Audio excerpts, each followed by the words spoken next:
And for dinner tonight, I'm making like a stir fry. I have some steak in there, some vegetables, a little bit of teriyaki sauce on top. All right, cooking dinner on the side of the street. I made some pad thai. I got some chicken and steak in there, some noodles. I cut up some fresh vegetables, the sauce, and put a little peanuts on top. For Thanksgiving dinner, I got stuffing, ground turkey with some vegetables, green beans, sweet potatoes, and peppers. So I have the soup cooking right now, and then I have some chicken that I'm gonna cut up and put in there. Tonight, I made tacos. A wrap with some chicken, black beans, tomatoes in there, rotel, and I topped it off with some salsa verde, Valentina hot sauce, and some feta cheese. For dinner, I'm having some stir fry. There's some chicken in there, cut up vegetables, sweet potatoes, snap peas, carrots, broccoli. Hello, my name is Eric. I live full-time out of my 2020 Subaru Forester.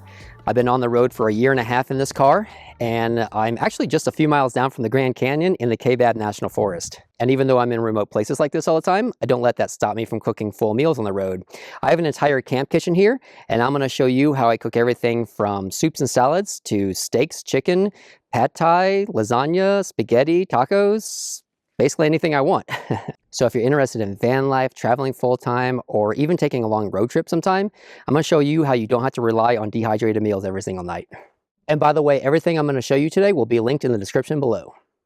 All right, the first thing I want to show you is the camp kitchen all deployed. In a minute, I'll actually show you how this goes back into the car and how this easily slides out. It's just unlocking sliders. This is made by Shiwagin. It's a camp kitchen made specifically for really any car. You can get it for the driver's side or the passenger side, your choice. I opted for the driver's side, obviously. Now, you could easily make something like this if you had the right tools and know-how, and unfortunately, I lack both. So I opted to purchase this, and for me, it's helped out dramatically. Let me show you how this slides into the car and how it slides out and how I can start cooking in just a couple seconds. Okay, so this has two sliders. It has a top one, it has a bottom one, and they're both on locking sliders. So just press this lock down, bottom one comes out, and the top one. So when I'm ready to cook, just press the top lock, pull this all the way out, and then the bottom lock, same thing.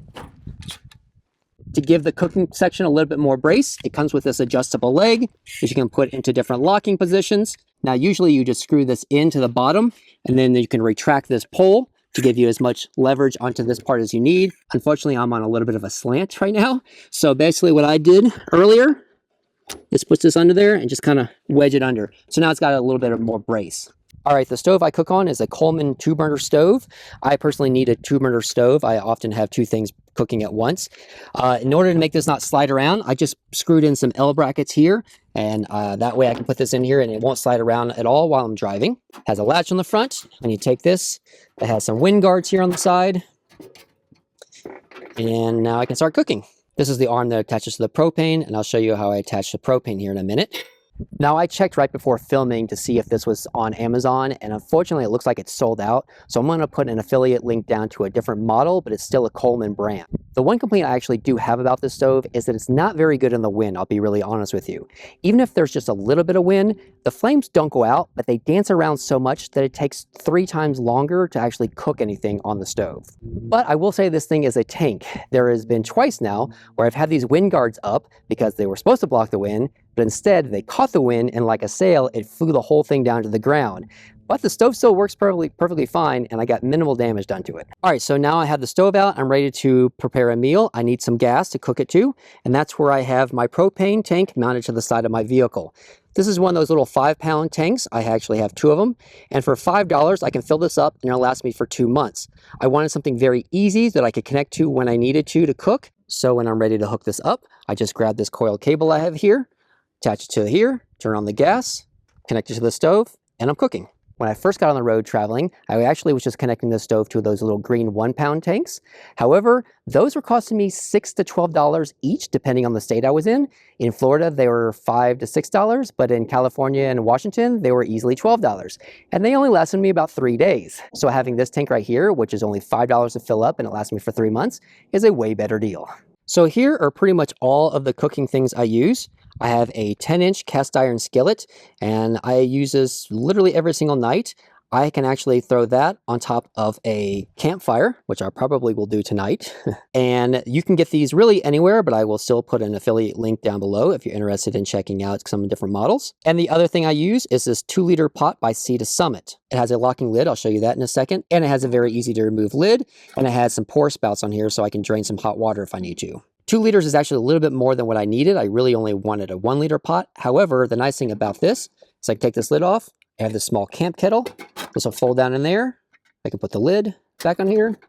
Now the whole thing packs away. I'm a big coffee drinker, and I've had this kettle for many years now. I mostly use it just to boil water for coffee or tea. And inside of it, I actually keep this little reusable filter that I can put right on top of my cup, and that way I have a pour for coffee every single morning.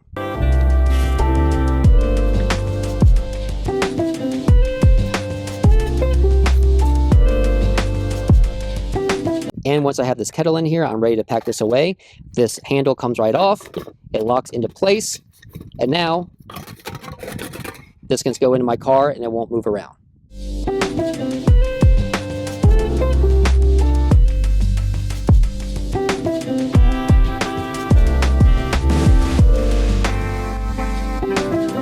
Now there's a couple of really neat things about this camp kitchen. For starters, it has a little slide out drawer right here where I keep a couple of utensils, but I'll show you in a minute where I keep all my actual silverware.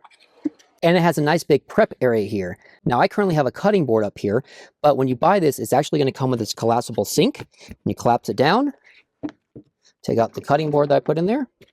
This goes down in there. And now you have a sink. When you buy this, it's going to be pictured that you can put a big water jug right there and have the water drip into here, and now you have a sink. However, I'm going to show you how this is actually my dry goods area, and I needed that for full-time travel. So instead of putting my sink right here, I actually put that on the ground. I'll show you where I wash my dishes. I took a large cutting board and I sized it down and cut it to fit in here perfectly. Okay, so when it came to carrying dry goods around in the car, I needed something where they wouldn't be sliding around a lot. I also needed something that was going to be able to store everything. So this is just a regular car organizer. I've had it for many years now, but for me, it's perfect. It's got multiple pockets to store multiple things, and I'm going to show you how I kind of divide everything up. All right, again, this is just dry goods, so anything that does not need to be refrigerated. I do have a couple of plastic plates back here, but honestly, I don't use these too much. I got these at Walmart. They're from my car camping days. It's just a lot less dishes for me to just eat out of the dishes that I cook out of. So I don't use these too often, but they are here if I need them. I have a lighter along with a koozie over here in this pocket. And then this is divided into kind of different sections. I have a small section right here where I keep things like olive oil and some cooking spray and a couple other spices. And then over here, I actually have, usually I keep this area reserved for more of my produce. I am down to not a lot right now. So I have some apples in here. I usually have some bananas and oranges in here. I have a sweet potato that I'm gonna cook tonight with my steak. And then I keep any of my produce that doesn't need to be refrigerated all the time, like apples, potatoes, bananas, oranges, stuff like that, in this old lunch pail right here, because I can keep this shaded all the time. And it's been so cold lately that this does not need to be refrigerated anyways. But because it's in the shade with the lid over it, this is not getting direct sun. So the things in here do not go bad at all. I've had all these things in here for several days now, and they're absolutely fine. Over here on the side of the car organizer, there's these 2 big pockets, and that's where I keep some of the spices I use. I don't use much, but I do have some garlic powder. I have literally just a little bit left of salt to use a little bit of salt in my cooking, and pepper. And that's really all I ever use. And then for my silverware, I put everything in this drink koozie. I wanted something where they wouldn't slide around a lot. Unfortunately, I didn't have enough room in this little pocket right here in the camp kitchen, because this is mostly reserved for knives and spatulas, and I have some cooking spoons and stuff like that in here, some tongs, stuff like that. So this filled up pretty quickly for me, so I just didn't have room for the silverware to go in here. And then there's this another small pocket over here where I do keep a couple more spatulas and plastic spoons. I actually haven't used those in a really long time. And then on this side of the car organizer is a little bit more of the bigger things I have. Anything from canned goods to, of course, a little bit of ramen. I use that sometimes. I have some peanut butter in there. Just all sorts of stuff back here. I keep some coffee and things like that back here. Now, as I mentioned earlier, I am a coffee drinker, and I actually make tea every single night as well. But to set up the stove just to get some water boiling is kind of a big production. So instead, I have this small electric kettle. This has 4 modes on it: 212 degrees, 195 degrees, 175 degrees, and 140 degrees. And I can plug this right up to my portable power station. I'll show you that in a minute. And this will boil water in about 7 or 8 minutes. All right, now I'm filming this video in the middle of December and it's getting dark now around 5:30 in the evening. Actually, it starts setting around 5 o'clock in the evening, but by 5:30 it's completely dark. So I'm often making dinner in the dark. So I need a lot of lights. And instead of using the tail light that's built into the car here and just draining my battery, I have two lights I use instead. I actually use this light right here, which actually has a magnet. It sticks to the top of the car, so it's easy to use. And it has two different modes on it, plus a strobe light effect. It plugs into USB to recharge, and it even has hooks if I want to hang it anywhere.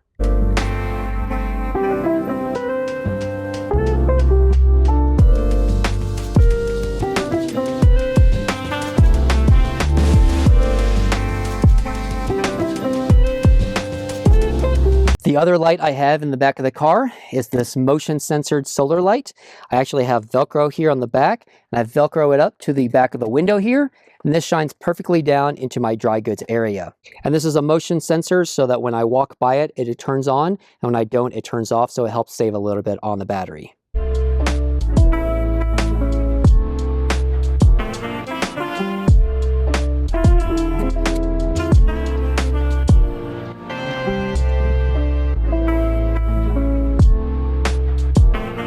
Okay, so I'm about to show you where I keep all my refrigerated items. I actually have a 12-volt fridge.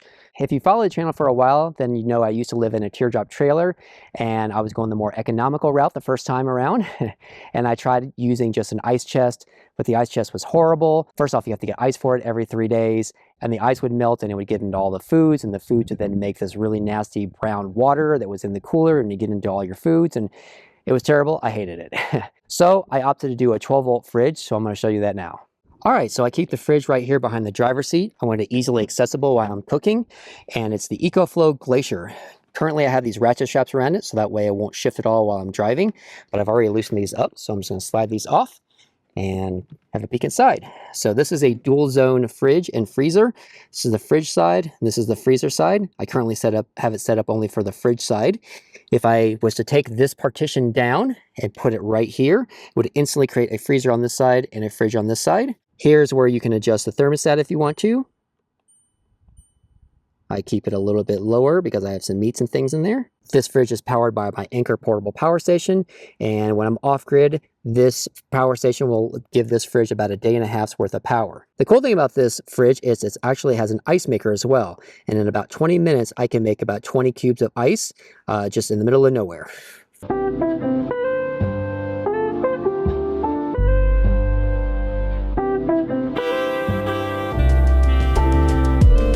Now, before filming this video, I actually checked online to get the link for this as well. However, this looks like it's sold out, not just on Amazon, but it looks like it's sold out on Ecoflow's website as well. So I don't know if it's just because of the holidays or what, but I'm going to put an affiliate link down in the description for a different brand. It's made by Dometic, and that is the fridge that I would choose if something ever happens to this fridge. Now, I'm just like anybody else. Sometimes I get hungry, but I also get lazy. So instead of setting up the stove and setting up a big production to cook something, sometimes you just want to make something quick and easy. So I do have that electric kettle, and I can boil some water, and I do have a couple of dehydrated meals all the time with me. And I usually just eat these for lunch, but occasionally I'll also eat them for dinner.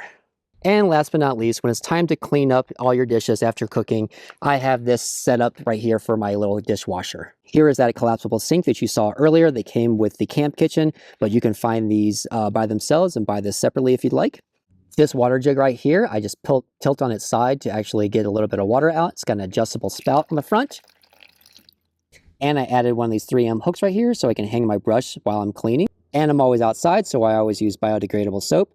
However, I'm not really liking Myers too much, so I'm going to go switch back to Bronner's personally, but biodegradable soap is essential when you're cooking outside.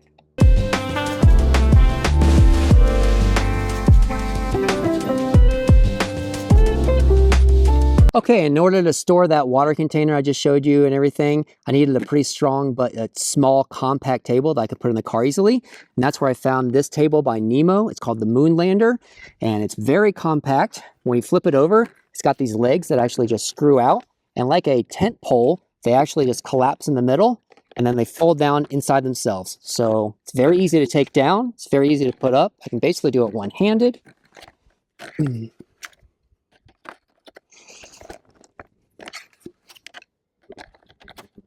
And then the cool thing is, this has legs right here. It can set on the ground, and it can be a small table that way.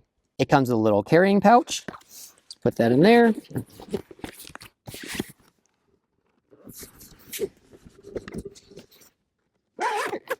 Zip it up, and then this will slide underneath my bed. Even though this table is compact and small, it actually supports a lot of weight for the size of it. It'll support up to 100 pounds. The cool thing about this table is that when it's in this more compact form, these little legs like this, I can actually put it right on top of my bed. And when the table's in its carrying pouch and I'm ready to pack it away, I actually just slide it underneath my bed.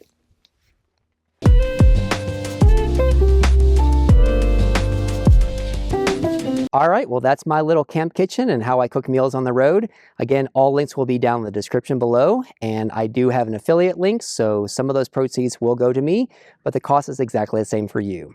Thank you for escaping normal life with me. And whenever I can get a fire going, I'll always cook my dinner over it. So tonight I'm doing kebabs with some sweet potatoes and asparagus, and those are chicken kebabs with some onions and peppers on them.